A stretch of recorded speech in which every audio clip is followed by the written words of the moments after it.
And it's A Leg Up with Dr. Randall Juleff from the La Bella Vita Laser and Vein Center. The podcast about how you can keep your legs healthy and strong so you can put your dancing shoes on. I'm Spud McConnell here with you and Dr. Randall Juleff, so let's get right to it. Okay, we're back again. It's been a exciting 2 weeks while Dr. Juleff is over in Hawaii treating all of his patients over there in the land of grass skirts and coconuts. How you been, Randy? I'm doing good, Spud. Yeah, things are going well. I'm glad to hear that. Things are okay over here. We miss you. Let us know when you're going to come back to South Louisiana, because I know there's a lot of people over here who want to stop by your Mandeville office and get checked out. Randall Juleff, for those of you who don't know, are just tuning in with La Bella Vita Vein and Laser Center, is an expert in venous insufficiency and vein issues. Started out as a thoracic, you were a heart surgeon, and you now do this. Yeah. My original training was in vascular and cardiac surgery, and I did that for a good number of years. But about 10 years ago, I guess, I kind of decided to segue into strictly treating veins and venous insufficiency, and it's been a very rewarding journey for sure. Well, I know some people in the medical profession who have spent several years in situations where, unfortunately, their patients die, and it kind of gets to them, and after so long, they move to just as important but less situations where you lose patients. And I'm not going to ask you if that were the case, because I know your reputation as a vascular surgeon was very, very good. But, this what you do now, I mean, you have, while you can die from venous insufficiency if you leave it untreated, chances are one visit to your office is probably improve your chances of survival from a whole bunch of things tremendously. Am I incorrect in saying that? Yeah, no, you are correct. Absolutely. Some of the reasons why I made the change was because the world of vein care, modern vein care, had changed so much just in recent years, just over the last 20 to 25 years. There have been devices, and from a technological standpoint, it's the treatment has really been revolutionized, and it's made the treatment so much better, so much easier for patients. We used to take people to the hospital, and they were admitted, and the procedures were done under general anesthesia, et cetera. They were in the hospital several days, and that has been, transported completely to in-office setting and very minimally invasive kind of procedures. To say I have to say that yes, I've got much less stress in my life now as opposed to before when I was doing open heart surgery and that kind of thing. So that has been, an improvement in just my quality of life. But I got to tell you, I have never, in all my years of treating other types of problems, I never had the general good, patient satisfaction just across the board that I have seen until I got into the vein world. I mean, people really do have symptoms and suffer substantially from this thing that we call venous insufficiency, and I think for many, many years, the medical community in general sort of minimized venous insufficiency and the treatment thereof, and kind of sloughed off, complaints by their patients related to that. And part of it was the fact that, the treatment in many cases often wasn't very appealing. But now that it is much more appealing, much more palatable to patients to be treated, we see the improvement in the improvement in the patient's quality of life. And I've never had as many happy patients as I have now, Hmm. since I'm treating it, exclusively people with venous insufficiency, because we really do impact not symptoms and quality of life, and it's rewarding for me, to be able to do that. Well, you got to be happy in your work. I mean, like I said, if you go home feeling much better about yourself and what you've actually accomplished, then that just makes you a better doctor, which makes for better patients because they have, when I go see a doctor, which I try desperately not to do because I'm like most men that I know who just don't like going to the doctor. Yeah, And I don't know, maybe it's sure. because once you hit the age of 30, they feel they have to put on that rubber glove and look for their car keys somewhere. But Yeah. take off that dive watch for crying out loud. Um, but and I'll tell you something else. I was thinking about it while you were talking there. It's like so many different things that can be wrong with you, or so many different things like you said when doctors kind of blew off venous insufficiency. Uh, the number one killer of women that I'm aware of is heart attacks, and I know a lot of time women have the symptoms of a heart attack, but they just go, "Well, you're not a man." Men get heart attacks, women don't get heart attacks, and so I don't want to sit here and make it sound like that I'm shaking my finger at the medical profession, but it seems like you're a specialist in this field, and you're very good at what you do, and you were very good at what you did before. But it would seem to me that your regular country doctor, like a master, a jack of all trades, master of none type of deal, would be able to recognize a lot of things and send you to these specific things so that more people would realize that there is such a thing as venous insufficiency. Like I said before, I never even heard that term until I met you through the radio. So Yeah. and I've learned so much just in my visits to you and in my conversations with you on this podcast, and I've learned so much that I now look at myself. I relook at my diabetes. Just the enough the information that I have to be dangerous is already improving my health. Yeah. Yeah. Well, yeah, awareness is a huge thing for sure. And part of the, you mentioned, the, country doc, or, Mm-hmm. family physicians. So much of the stuff that we do is relatively new. So if you went to medical school and had your, primary medical training before, let's say, 15 or 20 years ago, you were, as a primary, care doctor, as a family physician, you were not in any way, shape, or form even exposed to, the kind of stuff that is available right now for venous insufficiency, nor were you probably even taught, what venous insufficiency was all about. Which kind of goes back to, how the medical community kind of ignored vein disease for a long time. But, with respect to circulation, I mean, it was all about the arterial side of it, like you mentioned, heart attacks and strokes and aneurysms and all that sort of stuff. So I think that your general family physician has a much better grasp and understanding of arterial disease than they do of venous disease.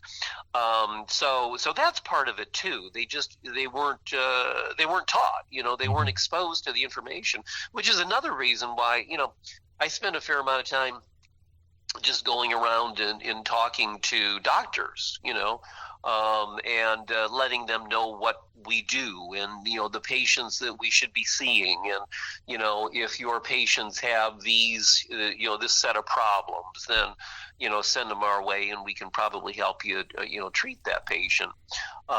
So and invariably, no matter how sophisticated those physicians are, when we stop in and talk to them, there's always something that they kind of learn, as Mm-hmm. far as what we're doing. And so in the long run, we hope that it kind of, filters down and gets to their patients, and their patients are able to get to us.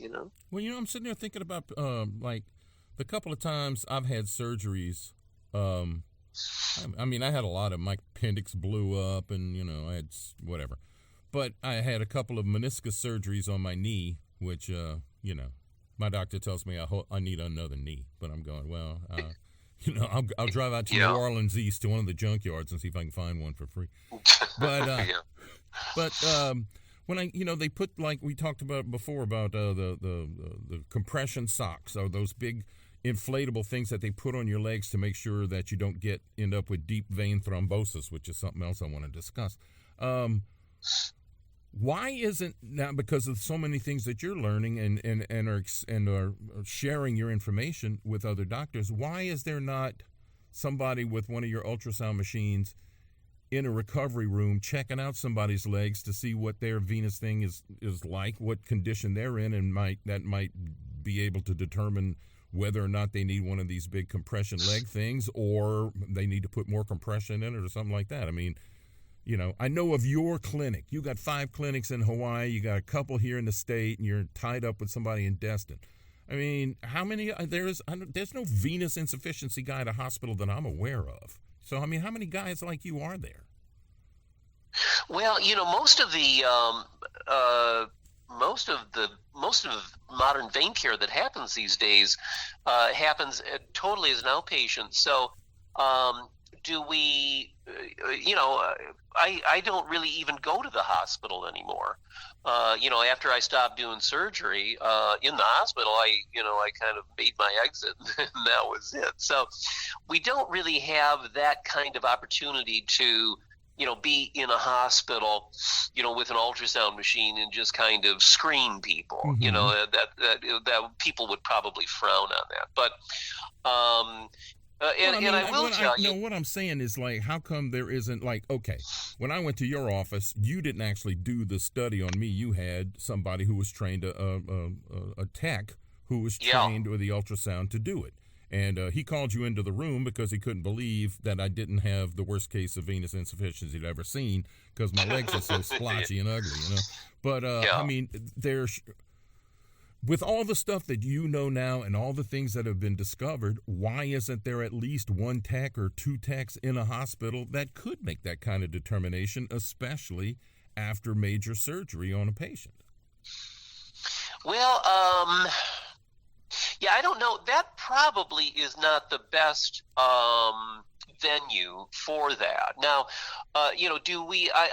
we try to go to, situations where there might be a large number of people, and for instance, health fairs. I mean, we try to go to as many health fairs as we can. Now, obviously, over the last year and a half, that hasn't been happening. But whenever we hear of a community gathering that may be somehow connected with medical issues or whatever. So, we'll try to show up, and, often we'll have a table or a booth or whatever. And invariably, if we are doing that, we will have one of our techs go with one of our portable ultrasound machines and screen people. Mm-hmm. And that we pick up, we identify people with vein disease all the time in those kind of settings. Periodically we'll go to health clubs and do the same thing, just kind of be there and be available to do screening ultrasounds for people who want it done. So those are the kinds of things that we do. Not only do I go out and try to meet doctors, but I do, community talks, if there's a club kind of thing somewhere, or, a retirement group or whatever, wherever 2 or 3 people are standing around doing nothing, I'll come and talk to them. Yeah. That's I guess those are the main ways that we try to get information out, and doing this kind of stuff, doing the podcast and radio interviews and that sort of thing. Because there's a lot that is not known about venous disease, not only amongst lay people but also primary care physicians, and we just try to get out and educate people. Well, let's do a little educating here on this podcast. When the last time we spoke, We talked about, what to look for, what kind of symptoms are there. They're not always obvious. We did speak about genetics. So if you've got both parents who have some issues with vein disease, then there's a good 90% chance you're going to have it. But you can still get this. And if you are genetically predisposed to do it, you can find this out pretty early in somebody's life. You can discover the beginnings of it when they're in their 20s with your ultrasound machine. But what else should we be looking for? You talked about before of being swelling in your legs. I mean, everybody else would be thinking varicose veins and spider veins, but you can have the best, healthiest looking pair of legs, and you can still have venous insufficiency. So what do they need to be aware of? When they hear the word venous insufficiency, they need to go, well, what if I got that? Yeah. We started last time. We started to talk about those other symptoms, and I think we mentioned achiness, heaviness, and fatigue. Those are the three most specific symptoms related to venous insufficiency, and by that I mean if you have that, then it's probably very likely that you do have venous insufficiency. And if we treat it, those types of symptoms are treated very, very well. People feel like their legs get tired quicker than they used to. People feel like their legs are heavy, and that's one of the things that we very, very commonly hear after people come back and after they've been treated and they've recovered, and they say, "Oh, gee, my legs they feel so light now." And that kind of goes to that fatigue, heaviness, kind of thing that goes on when your veins aren't working right. And that would be what young people should be thinking about. Before they have, I don't have varicose veins, I don't have spider veins, I don't have lesions or not necessarily much swelling or anything like that, but just the fact that they're achy, their legs get fatigued pretty easily, that's the kind of things they should be looking for. Exactly. What about older people? What should they be looking for? Well, same thing, but I think probably as the years go by and as the longer that chronic venous insufficiency is happening, then the next stage is swelling. And there's a clinical classification of symptoms for venous insufficiency. Early on, it's achy, heavy, fatigue, and maybe some superficial evidence like spider veins and varicose veins. The next level up is swelling. So by next level up, we mean venous insufficiency, probably a little longer lasting, probably a little more severe. If you're working all day long, especially if you're somebody who works on their feet, and they notice that, by the end of the day, their ankles and their feet are swollen, or, if they've got socks on, they take their socks off and they see that, impression from, where the sock was. Or else you're wearing your favorite pair of shoes, and at the end of the day, they're like super tight. Yes, yeah. Or the other thing is, we hear this all the time. I was on a plane ride, took my shoes off, and it was a long plane ride, and by the time I got to where I was going, I couldn't get my shoes back on. So, we hear that story a lot. But, so swelling, the single most common cause for swelling, across the board is venous insufficiency. Now, there are other things that can cause swelling. For instance, people with heart disease or, other medical issues, there's plenty of those kind of things. But, as far as the single entity that causes swelling, venous insufficiency is way up there.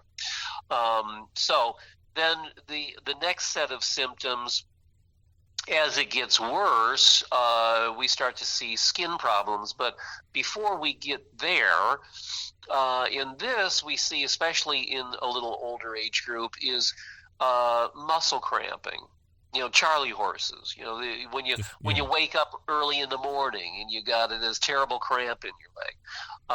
What I I found if I wake up, I'll wake up in the middle of the night and roll over and stretch, like Stretch, and that's yes. boom, that's when the Charlie horse will hit me. And Exactly. it's like, so just going out and eating a couple of bananas is not going to fix it. It may not. Yeah, if eating a couple bananas doesn't fix it, then there's probably something more going on. Yeah. Yes. Okay. But yeah, that is exactly, Spud, what we hear all the time is, gee, I woke up and I, stretched my legs and boom, that cramp. And that, especially affects adversely older people. Once you get into your 70s and 80s, if you have a muscle cramp in the middle of the night, it's a little bit harder for a mid 80-year-old person to jump out of bed and maybe walk around a little bit, stretch the muscle, and get that cramp out. It's a lot more difficult for that person to just physically do that sort of thing than it is when you're 30 or whatever. So we see a lot of more of the older age group patients that cramping can be their primary symptom, and fixing their veins. I mean, they're just overjoyed because the cramping was interfering with their sleep, and it was happening on a nightly basis, and it really impacts their quality of life. What is a cramp? I mean, why does your muscle get knotted up? Is it a blood thing and a nerve thing, or is it just the blood thing, or how does I know it's a symptom. How does fixing the veins make the cramping go away? Yeah, I think the cramping is primarily due to the fact that the muscle becomes congested with blood because the venous return of blood out of the leg back up to the heart is so inefficient. So with venous insufficiency, the blood sort of pools down into the lower leg, and it takes. It's kind of the analogy I often use is it's kind of like a dam. You put a dam on a river and you develop this huge reservoir, and that's what's happening in our legs. The venous system can hold a lot of blood. As the blood settles down into the lower leg, there's tremendous volume of blood that can just kind of settle there and sit there for a while. Yeah. And that's why people pass out when they're, standing up at a, graduation or, some kind of ceremony. Every now and then you see somebody, topple over because they've passed out. What's happened is that much of their blood volume, because they're standing again in one place, not moving around, those muscles are not contracting, which facilitates blood return. The blood is kind of settling down into their legs, and then at some point, it affects their blood pressure, and boom, they pass out. So I think that's probably the physiology behind it. But cramping, hardly anybody knows that cramping can be a symptom of, vein disease. And invariably, if people come in to the office and they say, gee, I have a terrible problem with cramping. And, invariably they tell us that, oh yeah, we heard about that on your, radio commercial or your podcast or, one of your whatever marketing kind of things, because they had no idea. So, cramping is a big symptom, and again, it affects older people a little more. Yeah, but much more dramatic way. I keep thinking about all the saints' practices when they're out there in the heat, especially, and so many of them, and it's get cramps, and they got to bring them in and feed them intravenous fluids because I guess they're not drinking enough. But also, it seems to me like it's almost the same ones over and over again. Like there's some of them who are more susceptible to the cramping, and I'm wondering if they wouldn't benefit for you kind of show up one day with your machine and have a look-see. Yeah, well, actually, that's a pretty good point. Yeah, dehydration does cause cramping for sure. But if it's happening repeatedly and more so in one individual than another, they they may very well have a component of venous insufficiency for sure. The other thing, another symptom is something that we call restless leg syndrome, and a lot of people haven't heard of that. Or people may have heard about it but don't really understand it. I don't understand it, but it sounds like a good joke. It's like a Robert Klein joke, I can't stop my leg. I can't. Yeah. But I mean, restless leg syndrome. It sounds to me like you're sitting there and all of a sudden your knee starts shaking, or something like that. Not necessarily like that. That's sort of nervous leg syndrome. But restless leg has to do with the fact that some people when they're just sitting around, they're sort of unconsciously moving their legs or flexing their foot up and down or just kind of, moving their legs in one way or another. And they do that for because their muscles are contracting, and that helps the blood return up their leg. It facilitates venous blood flow. So they have venous insufficiency. Blood starts to pool in the lower leg, and the leg gets uncomfortable, and then they sort of, again, unconsciously start to move their leg to facilitate that blood flow by muscle contraction. My wife will all of a sudden just start tapping her foot and not even hardly realize that she's doing it, and she has complained of what she jokingly calls fat foot. It's not every day, but every now and again, she's got her shoes, she takes them off, and they're, like you said, you can see the imprint of her socks or her sandals or something like that. And then at night, we'll be watching TV or something, and we're going, Ma, cut it out, and my kids are yelling because they can't hear the show because she's tapping her foot. So I guess we're going to have to come see you when you come back to maybe, I mean, that what you're describing could very well be a symptom, classic restless leg is described more when people first go to bed. So when they go to bed, again they become their body becomes still, and they start to recognize that their legs are uncomfortable or achy, whatever, from being up all day long, and that's when the legs become restless, and they're doing that again to kind of relieve the achiness. And to an extreme, restless leg can actually be something that wakes people up multiple times throughout the night.